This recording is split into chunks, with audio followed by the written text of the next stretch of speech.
Hi everyone and welcome back to my channel. So in today's class, we are going to do a question where we need to find the missing number in our array. Now basically यहाँ पर क्या है, हमको एक array given है, nums name से array given है, जिसके अंदर हमारे पास कुछ values हमने mention कर रखी है, that is 1, 2, 4 and 5.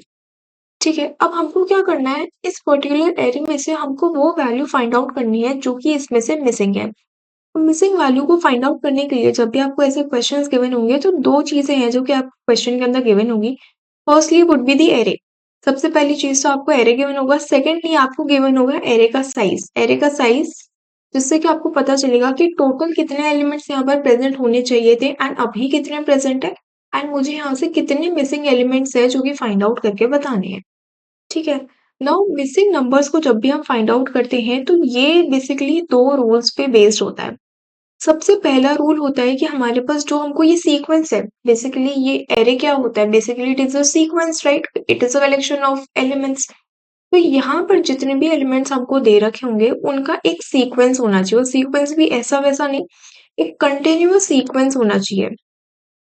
Continuous sequence होना चाहिए। कंटिन्यूअस सीक्वेंस बेसिकली मीन्स जैसे मुझे प्रिंट करवाने हैं कुछ 1 से लेकर 10 नंबर्स, तो मुझे 1 से लेकर 10 नंबर्स प्रिंट तो करवाने हैं, लेकिन उसको प्रिंट करवाने के लिए आई हैव डिफरेंट वेज। जैसे मैंने क्या करा, मैंने सबसे पहले 1, 2, 3, 4, 5 टिल 10 मैंने एक बार तो ऐसे प्रिंट करवा दिया। और भी क्या हो सकता है कि मैं 2, 4, 6, 8, 10 देन मैं प्रिंट करवा रही हूँ 1, 3, 5, 7, 9। इस तरीके से भी प्रिंट करवाऊंगी तो बेसिकली मुझे 10 नंबर्स प्रिंट करवाने हैं, राइट? मुझे 1 से लेकर 10 तक प्रिंट करवाने हैं। अब वो मैं कैसे भी प्रिंट करवा रही हूँ, मैं भले ही उसको एक कंटिन्यूअस फैशन में करवा रही हूँ, मैं उसको एक डिसकंटिन्यूअस फैशन में करवा रही हूँ, या फिर मैं 10, 1, 9, 2 कुछ इस तरीके से मैं यहाँ पर प्रिंट करवा रही हूँ। तो यहाँ पर ये मैटर नहीं करता कि आप उसको बस प्रिंट करवाओ, यहाँ पे सीक्वेंस भी मैटर करता है कि 1 के बाद अगर 2 आना चाहिए तो 1 के बाद 2 ही आना चाहिए, 2 के बाद अगर 3 है तो उसके बाद 3 ही आना चाहिए। तभी हम यहाँ पर फाइंड आउट कर पाएंगे कि हमारा जो मिसिंग नंबर है वो क्या है। ठीक है, ये तो हो गई हमारे पास पहली चीज। सेकेंडली कि ये किस पे काम करता है। Now I am going to tell you a very short trick. ये एक ऐसी शॉर्ट ट्रिक है जिसको यूज अगर आप करोगे तो आपको ये वाला जो क्वेश्चन है ना, फाइंडिंग द मिसिंग नंबर, ये क्वेश्चन बहुत ही अच्छे से याद हो जाएगा। देखो यहाँ पर हम फोकस करते हैं what we should have, what we should have, and secondly हम इसमें फोकस करते हैं what we have actually, what we have actually. अब मान लो कि आपको पता है कि आपके पास क्या होना चाहिए। जैसे फॉर एग्जाम्पल आपने एग्जाम दिया, आपका जो पेपर है वो 80 मार्क्स का हुआ।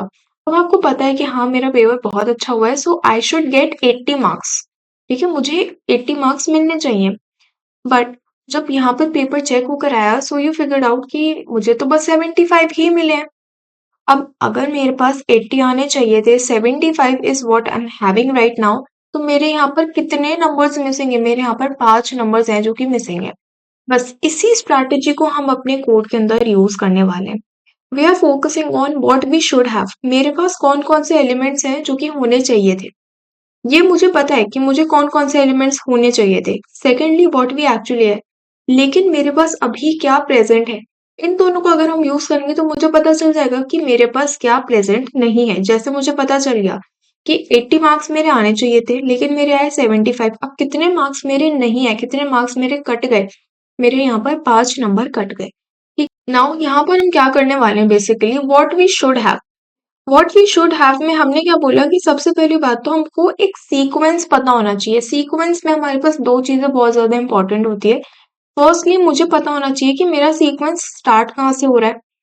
सेकेंडली मुझे पता होना चाहिए कि मेरा सीक्वेंस एंड कहाँ पे हो रहा है। जैसे अगर मैं इस वाले एरे की बात करूँ तो मुझे पता है that I am starting from 1। मैं कहाँ से स्टार्ट कर रही हूँ? मैं अपने यहाँ पर 1 से स्टार्ट कर रही हूँ एंड मैं कहाँ पर एंड कर रही हूँ? मैं यहाँ पर 5th एलिमेंट पे एंड कर जा रही हूँ।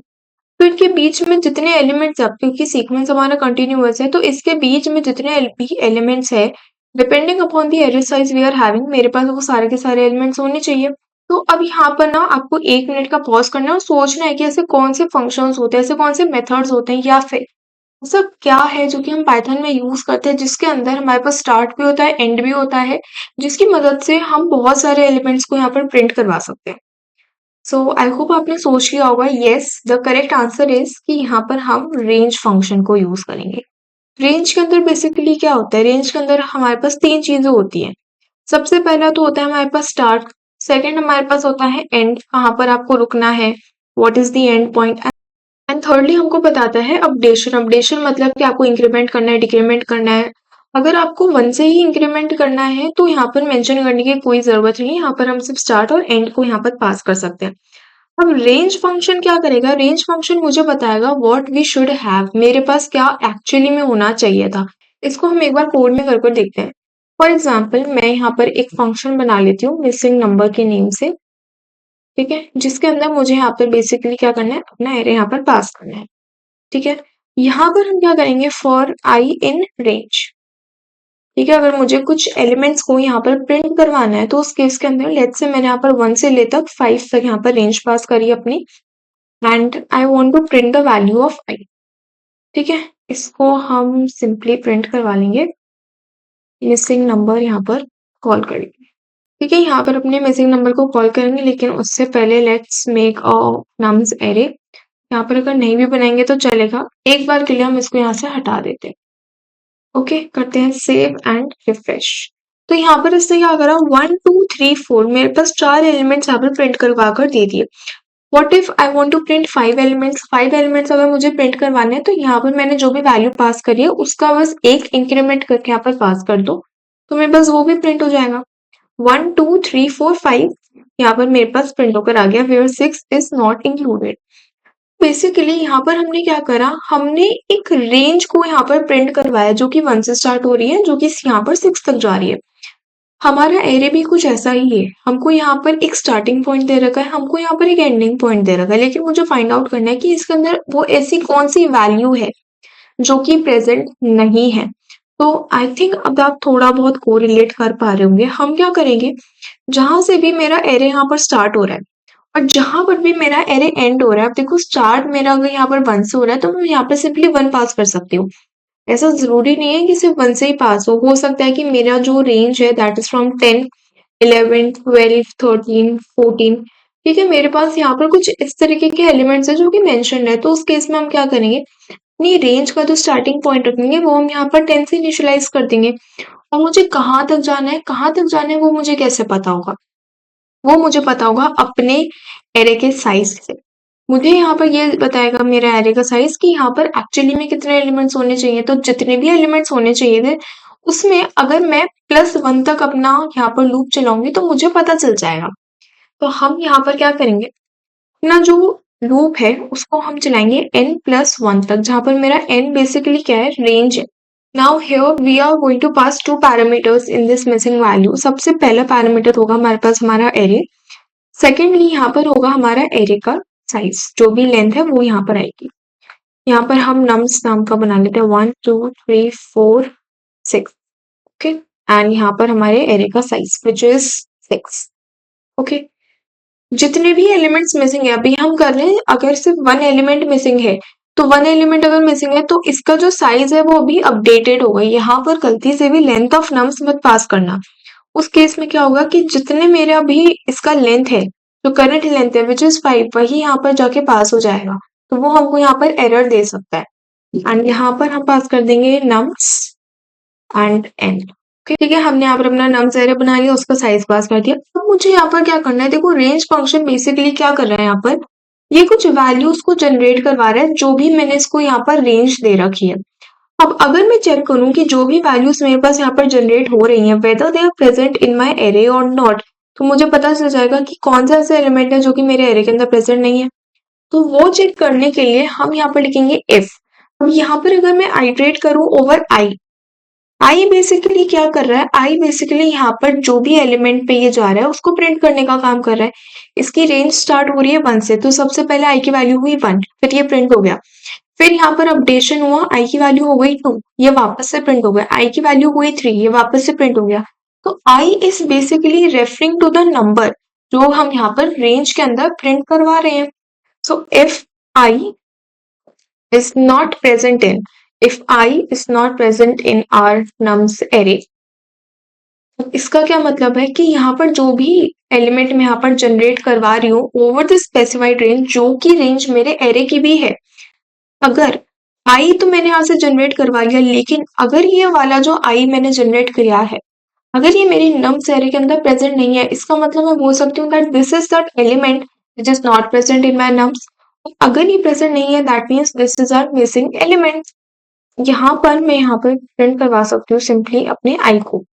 यहाँ से मुझे पता चल जाएगा कि ऐसा कौन सा एलिमेंट है जो कि मेरे इस एरे के अंदर प्रेजेंट नहीं है। इसको हम यहाँ से हटा सकते हैं एंड इसको कर लेते हैं एक बार सेव एंड रन।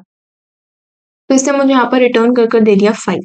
यस, 5 ही तो नहीं है, 1 2 3 4 5, 1 2 3 4 तक तो मेरे पास सारे के सारे एलिमेंट्स प्रेजेंट है, लेकिन 4 के बाद यहाँ पर डायरेक्टली 6 प्रेजेंट है। लेकिन जब यहाँ पर रेंज फंक्शन ने काम किया, तो रेंज फंक्शन ने क्या किया, 1 2 3 4 5 6 सारे के सारे वैल्यूज यहाँ पर जनरेट करी।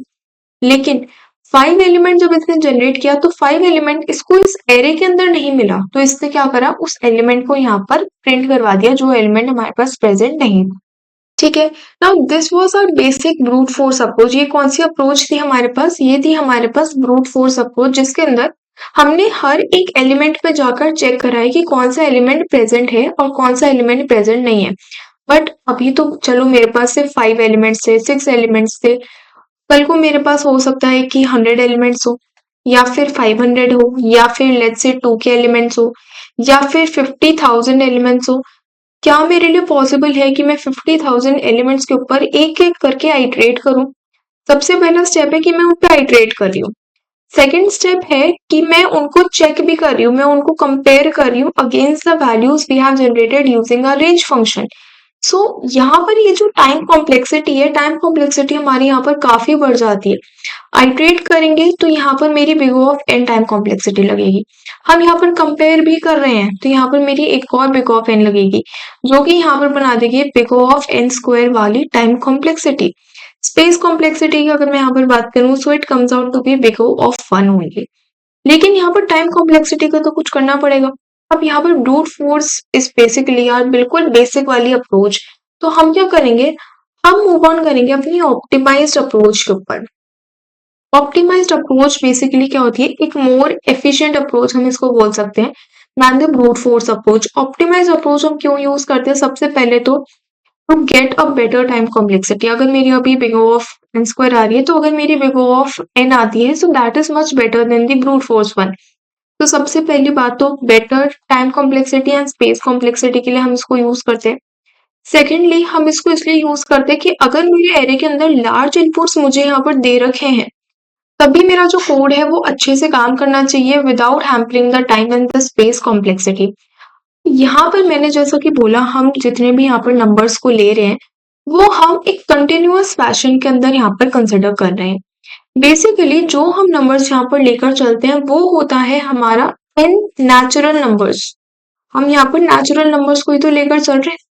So what I can do over here, अगर मैं इन सब का यहाँ पर सम फाइंड आउट कर लूं एंड जो इनका सम एक्चुअली में होना चाहिए था वो फाइंड आउट कर लूं एंड दोनों का डिफरेंस ले लूं, तो क्या मुझे पता चल जाएगा कि यहाँ पर मिसिंग एलिमेंट कौन सा है।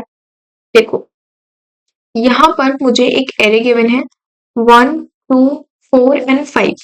ठीक है, नम्स नेम का यहाँ पर मुझे एक एरे गिवन है।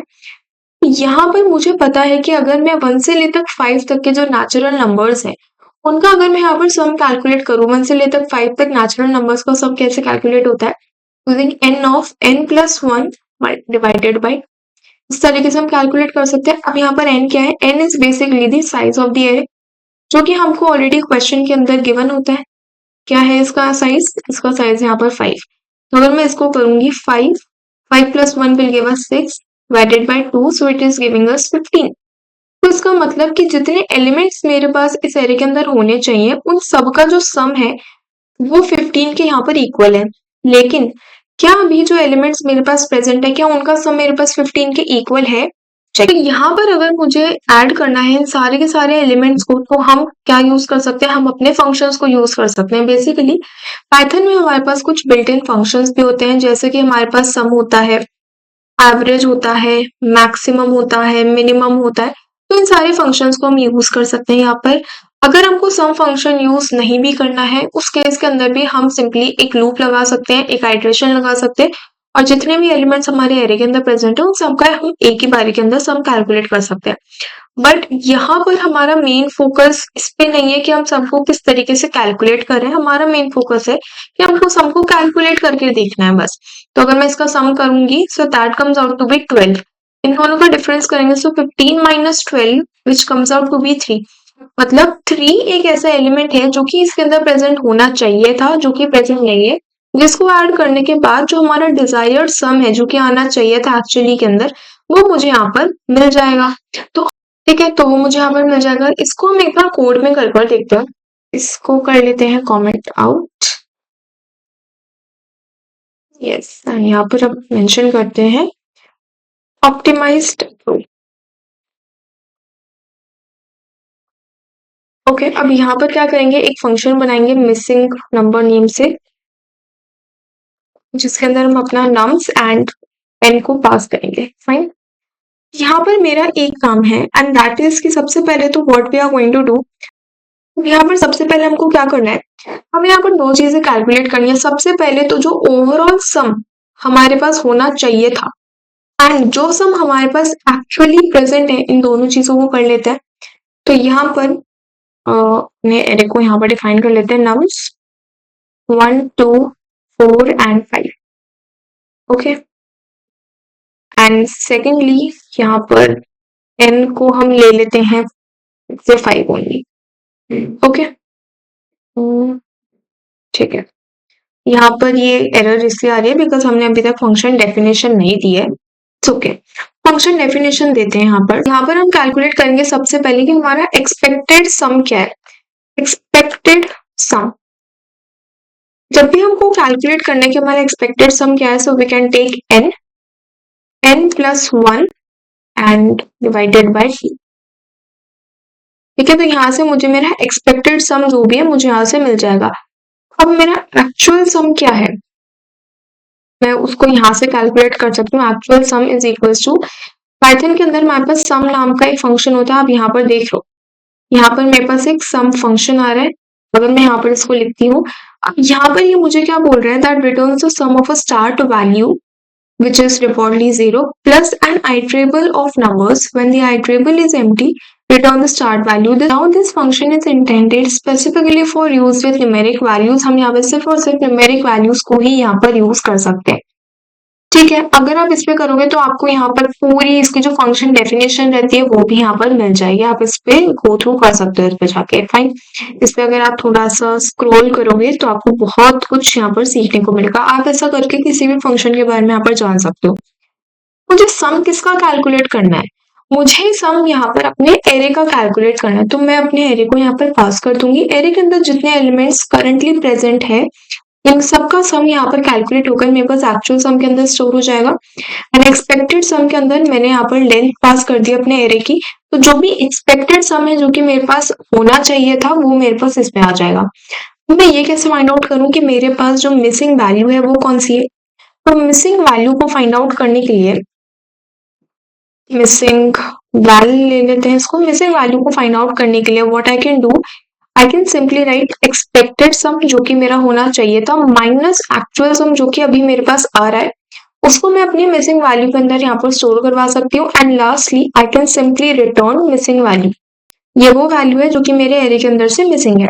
अब यहाँ से अगर ये रिटर्न करा, for example if I am giving you a ball, so you need to catch it also. Particular value को कैच करने के लिए क्या होना चाहिए, यहाँ पर प्रिंट स्टेटमेंट होना चाहिए जो कि उसको प्रिंट करवा दे। नहीं तो वैल्यू तो रिटर्न हो जाएगी लेकिन वो प्रिंट नहीं होगी। ये मिसिंग नंबर को यहाँ से कॉल लगाएंगे, नम देन एन को यहाँ पर पास करेंगे। Okay, now let's save and refresh. Okay, so it is giving us an error that int object is not callable. Yes, so basically what is happening over here, यहाँ पे ये as an object की तरह काम कर रहा है, as in ये बेसिकली फंक्शन की तरह यहाँ पर काम कर रहा है। फंक्शन में क्या होता है, हम सबसे पहले फंक्शन का यहाँ पर नेम लिखते हैं, उसके बाद उसको कॉल लगाने के लिए we are including the parenthesis. So अगर हमको ये दिखाना है पैटर्न को कि ये मल्टीप्लीकेशन में, so in that case we need to include a multiplication operator। ठीक है, अब यहाँ पर ये प्रोबेबली सही काम करेगा। सेव करेंगे, रिफ्रेश करेंगे तो मेरे पास यहाँ पे रिटर्न होकर आ रहा है 3.0। यहाँ पर एक पॉइंट है कि ये मुझे 3.0 क्यों दे रहा है, मतलब ये मुझे डेसिमल्स फ्लोटिंग वैल्यू यहाँ पर क्यों दे रहा है। फ्लोटिंग वैल्यू ये मुझे यहाँ पर इसलिए दे रहा है क्योंकि हम यहाँ पर कर रहे हैं डिवाइड। जब भी हम किसी भी इंटीजर को किसी भी इंटीजर के साथ डिवाइड करते हैं तो वो हमेशा हमको एक फ्लोटिंग वैल्यू यहाँ पर रिटर्न कर देता है। नाउ अगर मैं चाहती हूँ कि नहीं मुझे फ्लोटिंग वैल्यू नहीं चाहिए, मुझे एक इंटीजर वैल्यू चाहिए, तो इंटीजर वैल्यू के लिए we can simply typecast this value. यहाँ से जो भी वैल्यू मेरे पास आएगी यहाँ पर ही टाइपकास्ट हो जाएगी, ठीक है। और else what we can do, हम यहाँ पर भी अप्लाई कर सकते थे, कोई बात नहीं। तो यहाँ पर अब ये मुझे कोई भी फ्लोटिंग वैल्यू नहीं देगा, ये मुझे यहाँ पर एक स्ट्रिंग यहाँ पर एक सॉरी इंटीजर वैल्यू मुझे यहाँ पर रिटर्न कर देगा, ठीक है। तो इस तरीके से यहाँ पर ये पर्टिकुलर कोड यहाँ पर रन करवा रहे हैं। So yeah, that's all for today. Subscribe the channel if you are new to the channel and don't forget to hit the bell icon. I've already explained you the dry run of all these codes before doing the code only. So yeah, I'll meet you in the next video. And if you are having any doubt in today's lecture or in any of the previous lectures, do let me know in the comment section and I'll take up your doubts. I'll meet you in the next video. Thank you so much.